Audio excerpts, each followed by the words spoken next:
Ever find yourself, like, losing an hour scrolling on your phone? Or the weekend just vanishes? Makes you wonder if time's actually going faster. It's a question that's been around for a while, actually. Right. Yeah, we're talking about time compression. We're diving into futurist Michael Chong's work from his book Ubertrends. Catchy title. Right. He says it's not in our heads. Time really feels squeezed, all thanks to technology. Makes sense. Who has time for anything anymore? Speaking of, wouldn't the microwave be a prime example of this whole time compression thing? 100%. But to see how we got here, let's rewind a bit, back to 1947, New York City. Imagine a room full of optics geniuses there to see Edwin Land, the Polaroid camera guy. Polaroid. Talk about instant gratification. Even now, seeing that image appear, it's like magic, but with, like, chemicals. Did they know back then that this was the start of, like, instant everything? They were floored. Photography back then, it was a whole process. Developing took days, sometimes weeks. And suddenly, bam, a photo in your hand in minutes. Mind-blowing. Their whole idea of what's possible just shifted. Exactly. Polaroid wasn't just a gadget, it was a sign. The era of I want it now was starting, and not just for photos. Okay, so what else was cooking in this instant pot of, well, instantness? Well, while Land was busy with instant photos, Percy Spencer, this self-taught engineer, was making waves elsewhere. Hit me. What everyday miracle did he give us? What do we use now to heat up leftovers in seconds? Don't tell me. The microwave. Bingo! And just like the Polaroid, it involved a happy accident. Spencer was testing this new vacuum tube, a magnetron. A what? Sounds like a superhero weapon. Right. No superpowers, but it did give us a pretty awesome kitchen appliance. Story goes, Spencer's near this magnetron, and a candy bar in his pocket, it melts. Intrigued, he puts popcorn near it, and, well, history was made. A true light bulb moment. Or popcorn moment. But it wasn't just microwaves, right? This era also brought us the marvel of fast food. You got it. Richard and Maurice McDonald, two brothers, decided to streamline the whole restaurant experience, called it their speedy service system. Speedy service system. Sounds like something out of the Jetsons. But it fits, right? Instant photos, instant meals, everyone was obsessed with speed. And it wasn't just speed for speed's sake. Think about it. Post-war America, big cultural shift. Suburbs booming, more money to spend. People wanted things easy and efficient. Like everyone decided time is money. Literally. So instant photos, microwaves, fast food, what's next in this time compression parade? Did someone invent self-folding laundry? Asking for a friend. So no self-folding laundry yet, huh? Not that I'm aware of, unfortunately. Bummer. But that need for efficiency, it didn't stop at dinner in a flash or instant photos. It reshaped whole industries. Like, think about the jet age. The jet age, when people smoked on planes, like, all casually. Yeah, and legroom was a given. Right. But it's more than just faster travel, right? The jet age, I mean, It wasn't just about getting places quicker. It was about, like, shrinking the world, changing how we saw time and distance. I read about the BOAC Comet, one of the first jet airliners, you know? Yeah. 1952, this thing flies from London to Johannesburg. 23 and a half hours. Okay, long flight. But I mean, not unheard of, even now. True. But that same trip in a regular plane, those piston engines, even a shorter route, almost 28 hours. Oh, wow. Jets cut off almost a whole day. Huge difference. World must felt smaller all of a sudden. Right. Feeds into the whole time compression idea. Totally. And it wasn't just like physically moving faster. Jet age, it lines up with another thing. 1953, first time anyone wrote down the term real time. Real time, like things happening instantly. Makes sense with jets, I guess. You got it.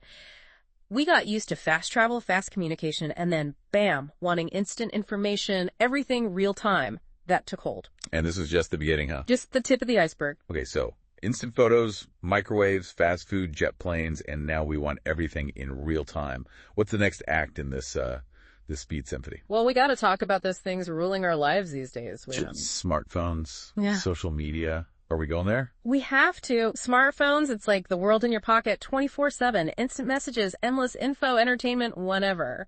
It's true. I haven't had an original thought in like a decade. But it's not all bad, right? We can connect with anyone, get info in seconds. It's pretty amazing. Totally.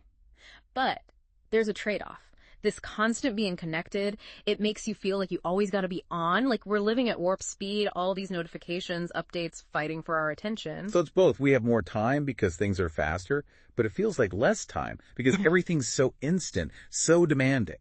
Exactly. And there's another layer to this time compression thing, this unseen force. It changes how we experience not just speed, but information too. It's codecs. Codecs. Okay, that's getting a bit ticky, even for me. What are they? They're these algorithms, crazy complex. They shrink and then unshrink digital data. So like tiny digital packers, making info take up less space. Perfect way to put it. No codecs, no streaming services, no MP3s, even no high-speed internet. Wait, really?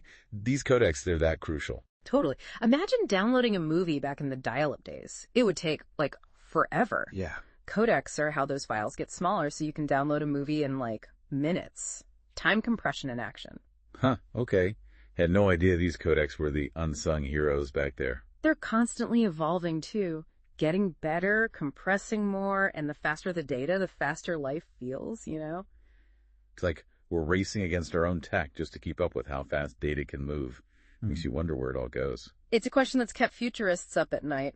But time compression, it's not just about gadgets and tech. It shows up in our culture, how we see the world, too. Okay, I'm hooked. Yeah. So tech compressing time, got it. But how does that play out in, like, culture and stuff? Think of it like this. Our whole thing with speed, it's not just our phones, you know? It gets into how we see everything, even something as, like, basic as dance.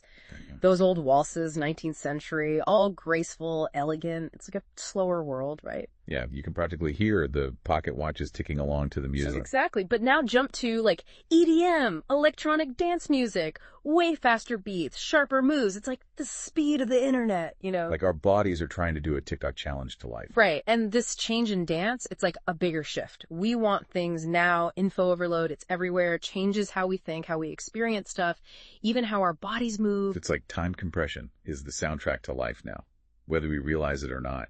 Yeah, and it makes you wonder, where do we go from here? If tech keeps getting faster, those codecs shrinking data even more, what happens to, like, how humans even experience time? Honestly, it's kind of freaking me out a bit. Will there be a point where it's so compressed, so instant, that time just, I don't know, means nothing? Big question, right? Philosophers, scientists, they've wondered about that forever. But maybe the real question for us now is this. If the world keeps speeding up, how do we stay in control? How do we deal with this constant go, go, go, go without, like, losing it? Good point. Maybe it's not about making tech slower, but about, like, being smarter about how we use it, how we let it affect us. 100%. Realizing how powerful time compression is, but not letting it run our lives. Finding the quiet in all the noise, those moments to, I don't know, log off, reconnect with ourselves, with people. Like that saying, stop and smell the roses. Although now it's more like, put down the phone and, like, actually taste your food. Exactly. Finding that balance, being glad for the good stuff tech gives us, efficiency, staying connected, but not letting it set the pace for our whole existence. Because at the end of it all, time, it's precious, right? And how we use it, how we experience it, that's on us. Couldn't have said it better myself. Well, there you have it, everyone. Time compression. Not just a buzzword. It's literally the story of us trying to make sense of a world that's always on. Fast forward. Till next time, remember, breathe. Put the phone down for a second. Just be present. In this age of everything instant, those moments, they're more valuable than ever.